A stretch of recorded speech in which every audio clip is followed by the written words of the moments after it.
Hello, wrestling fans. I'm Shane Shatters, and welcome once again to Shane Shatters Presents Classic Indies, some of the great, legendary, independent pro wrestling action over the last 30 years from all over the world. Last week on Thanksgiving, we started to bring you a very special match, the King of the Mountain match from Smoky Mountain Wrestling in August of 1994 in Morristown, Tennessee. Basically, everyone entered the ring, and as soon as there was a pinfall, submission, countout, or disqualification, that man was eliminated from the match and another man entered. Right in the middle of the match, we decided to take a break to bring you back to see the exciting conclusion. Right there on your screen, you're going to see the wild-eyed Southern boy, Tracy Smothers, getting ready to do the Greco-Roman knuckle lock with Rock and Roll Express member Robert Gibson, and that's where we're going to pick up and do the exciting conclusion of this great matchup. Very special. We hope you all had a great Thanksgiving. Thank you for joining us once again, whether you've tuned in from our YouTube channel, if you've been listening to Patrick McNeil's Wayback Playback and decided to give us a sample, we appreciate the opportunity. And a sunset flip here, and Smothers is struggling and rocking and rolling. He's back on his heels and takes him down. 1, 2, back up to his feet, but he hesitated on going in on Robert Gibson. That was a very smart move on Tracy Smothers' behalf. As the cameraman zooms in on Candido and Tammy Sitch having a conversation, they have just were eliminated in the previous round of this matchup. They're probably going over what strategy, what went wrong for them. And if you haven't watched the first half of this match, you've done yourself a disservice.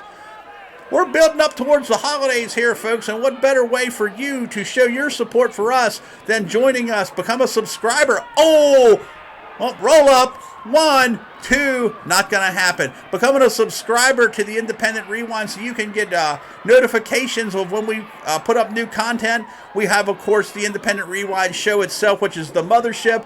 Shane Shatters Presents Classic Indies, $19.95 plus shipping and handling, and a sunset flip by Tracy, 2, and that takes Robert Gibson out of this matchup about, 2 minutes into this week's recording.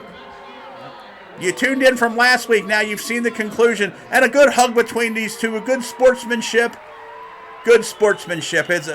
Modern fans might look at this and say, who's going to sucker who? Nobody suckered anybody. Sometimes it's just competition and you're just good friends. Tracy leaning down talking to the cameraman. Let's see who's up next for...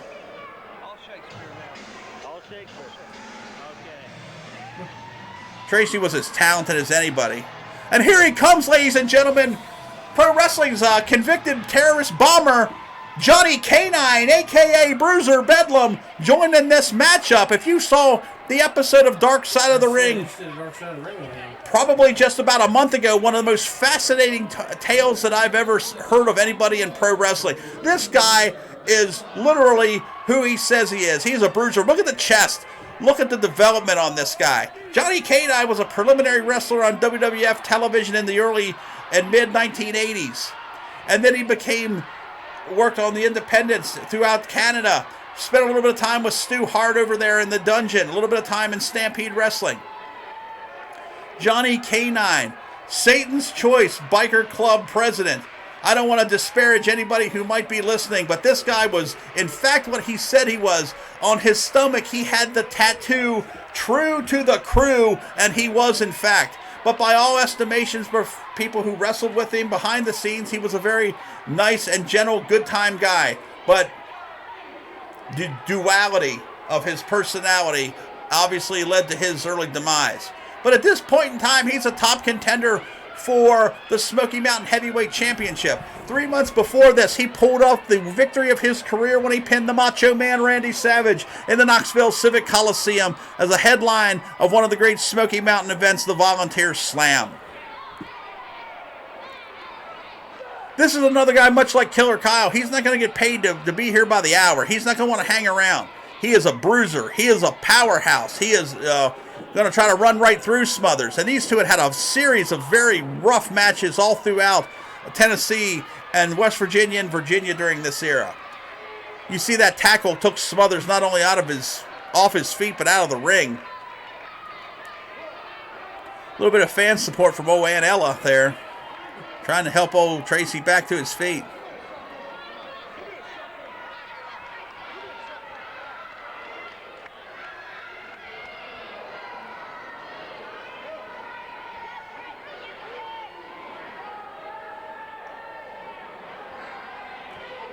We hope all you folks are in the midst of doing all your Thanksgiving, holiday, and Black Friday shopping. You joined us for the previous part 1 of this matchup, and now we're here into part 2, and we're heading as we build towards Christmas and build towards a new year, 2022, with a whole new series and exciting events here on the Independent Rewind. Live pro wrestling, more classic indies. Good drop kick. Caught him right in the pectorals. And the Bruisers searching for higher ground here. We got all kinds of good things going on here. We are pro wrestling content providers here, and we love pro wrestling, and I love pro wrestling. I love doing these matches. I hope my enthusiasm comes across to you. I'm very proud to have been part of this scene almost practically my entire adult life. I've wrestled in many matches, but I don't know that wrestling myself is probably my stake to claim. My stake to claim here in the independent wrestling scene has probably been as a promoter of Championship Pro Wrestling. I mean, not to disparage my own in-ring skills or anything or things that I did, but I think that my lasting legacy is as a successful independent promoter for 25 plus years. 2022 marks the 25th year of Championship Pro Wrestling under my auspices, and we're going to bring you some great stuff. We want to be coming to a high school or a county fair or a or Tomato Fest or whatever. If you got the money, honey, we got the time. We'll bring a ring. We're a very portable business, and we'll bring you the best that we got. Hooking them up here in the center, Bruiser has the strength advantage for sure. Not to mention that Smothers is maybe a little bit more tired now, but he's got a lot of fight in him as he's drilling Bruiser's head into the top turnbuckle. No. Oh, like it did nothing. Oh! And that one headbutt just caught Smothers right above the eye. And Cornette voices his approval as he tells Mark Curtis, distracts him as he chokes out Smothers. He's going to try to cut off that oxygen. Questionable tactic for sure, but definitely in keeping with Bruiser's personality and ring style. Backbreaker. I thought he was turning him over. And look at him just press him and just stretch him. Look at him now. Ouch. What do you think? How do you feel? You enjoying this match? Enjoy part 2? Part 1 was good. He's a man of few words, ladies and gentlemen. Donovan Heimberger. The youngest of my children. Coming off a solid season here on junior varsity football with the Wildcats. Looking forward to the varsity season next year.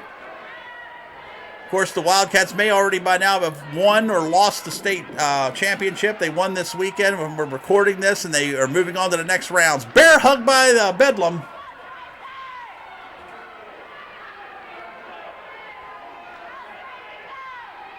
Now keep your eyes open on your sports pages and so forth for this young man and this young team.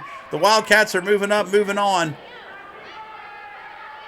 I got to make sure I get my kid over.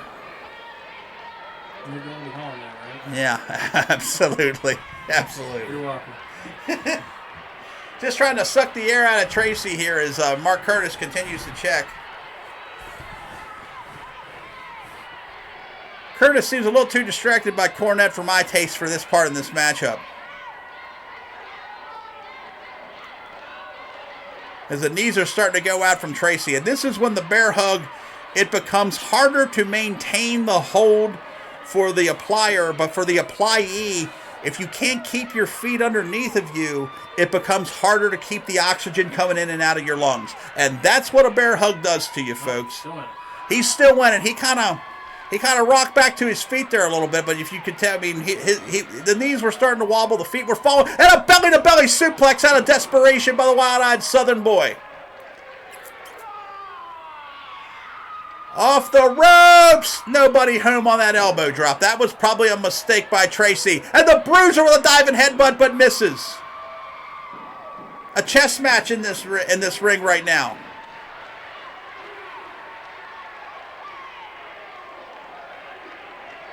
But these two are both trying to play their bishops. They're trying to play their kings. The big moves here, which is what they need. And a big clothesline from Smothers. Big left-handed clothesline. takes the Bruiser down. And Tracy may have found his second wind here now, creating some separation between him and Bedlam. Can we all count to 10? Can we?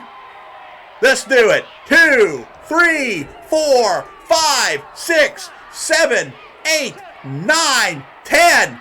Great camera work. Absolutely great camera work in this match. Oh! To the back of the head, the base of the skull. Cornette's bewildered. He's seeing his behemoth possibly taking his last breaths in this matchup. Oh, handful of faces, I like to call it. Going for a out the back door. Rolling reverse. Oh, wait a minute. Cornette snuck one in there, but it may be just a glancing blow. And these two are fighting along the ropes. Going for the roll. 1, 2. Not going to happen this time, Tracy. Not going to happen. I think everyone's been watching this match has probably been schooled to this particular move. And a big power slam from the Bruiser. 1, 2. 2 only. That might have been a long count there by Curtis. I thought it was 3. I thought it was going to be 3. Shooting him off the ropes. Action. Fast and furious here. Oh, double tackle. Look out. Oh, now he whacked him. Oh, the opportunity presented itself and Cornette KO'd him. 2, 3. And Bedlam moves on to the next round of the King of the Mountain match here. Fan Week, August 1994 in Morristown, Tennessee. Who remains? Wait a minute. Did Curtis catch him?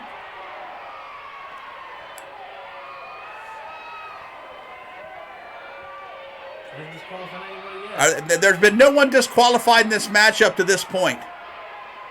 But Curtis is definitely playing to the crowd as not only to be spectators, but officials. Which, in my experience, everybody in the crowd thinks that they're an armchair referee. Yep. Not enough evidence. If it would have been the NFL, it would have had a replay involved. Multiple times from multiple angles. And they probably would have got the decision wrong. It's the Dirty White Boy. The Dirty White Boy. The reigning Smoky Mountain Heavyweight Champion at this point in time. He's the next participant in this match, and he wants a piece of the Bruiser. Bruiser seeking Cornette's counsel, but not going to get it. The White Boy wants a piece of Bedlam's hide, and he's going to get it. And he ain't kissing anybody. He's biting. He's trying to bite.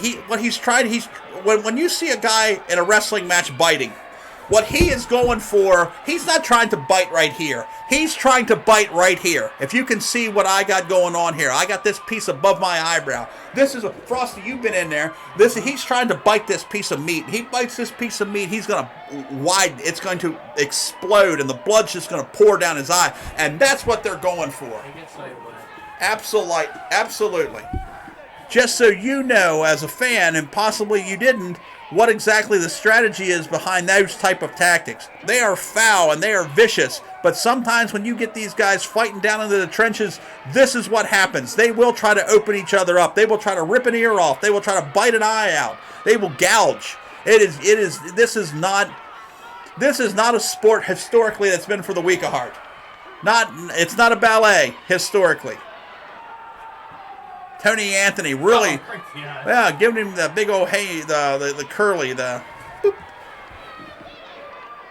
These two were just beginning to start their round of matches throughout the Smoky Mountain area over the championship. Dirty White Boy, a tremendous veteran, one of the most underrated superstars in my estimation of the last 35 years. This was a guy who was good size, a lot of intensity, a lot of fire. He was a good promo, threw a wicked punch. One half of the Grapplers tag team, if you may recall, the lesser famous of the two. The more famous grappler, of course, was Len Denton, but Tony Anthony was his young understudy, and he learned plenty. Big boot! Channeling the Hulkster on that one, and an elbow to the mouth. Cornette trying to cheer on Bedlam here, but Bedlam might be about out of gas. Tony driving those wicked elbows in. Independent Rewind here. This is part 2 of the great match. We brought you the first half on Thanksgiving Day. If you're watching us now, if you didn't see the first half, make sure you tune in. If you did see the first half, you know what kind of great action that we've seen here. Number 5. There's been a lot of guys going downstairs in this matchup, and the liberal nature of which Curtis has officiated this match, you could call into question in some cases. This is Saturday after Thanksgiving. They're probably talking about weight loss at this point. Yes. Everyone's starting to talk about that gym membership. Bruiser's a tank. Would you want that guy coming at you? No, absolutely not. Look at him. He just heaves up Tony Anthony, 275-pounder, like he's a bag of wheat. He's gonna go for the claw. Maybe not yet, but he's gonna be setting up for it. Tony struggling and fighting along the ropes. And Cornette getting some shots in here, too, to try to help his man in this King of the Mountain match. And Cornette quite proud of himself. Independent Rewind, bringing you the best and most exciting of all the action that we can bring you. Some of the classic indies here with my show, Shane Shatters Presents. Of course, my dear friends, Frosty and Steven Sarks kind of take the piss out of a lot of independent talents on their show, the Independent Rewind. We also do our entertainment show on occasion, 1995 plus shipping and handling, which is just kind of an ode to Frosty and I's unique sense of humor and odd enjoyment of things like tractor. The secondary Saturday morning thing. Yes, all the stuff that was on ESPN2 and infomercials and the such. Big whip into the buckle. He moved the ring a half a. Oh, Jesus Christ, he hit it hard. Oh, my God, did he ever hit it hard. Now, Cornette's got his concerns here now. And this is the point where I think Tony Anthony's going to kick it in all the way to try to take this thing and see it through here. Wow. Good God. Bring it on. The Bucksnort Blaster, the native of Bucksnort, Tennessee, with his patented choke slam. He got it. And Bruiser's not a little guy to haul up there. Here comes Corny. Uh-oh. Whammo.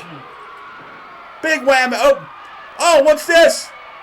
Oh, the member of the biker gang just unloaded some brass knucks onto the head of Tony Anthony, the dirty white boy. 1, 2, that's it.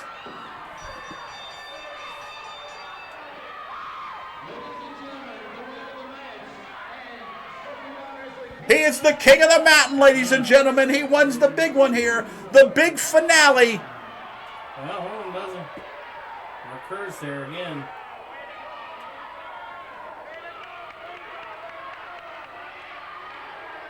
Too late now. My battery went right when he hit the bucket. Oh, my. I'm sorry to hear that, buddy. You didn't get to finish then. That's it. Good Lord Almighty, that's it. That is it. Bruiser Bedlam wins the King of the Mountain match at Morristown, Tennessee during Fan Week of August of 1994. This has been an exciting 2 weeks here on the Independent Rewind, and we got much more to bring you, so keep on tuning in, keep on coming back. I'm Shane Shatters, and we'll see you next time.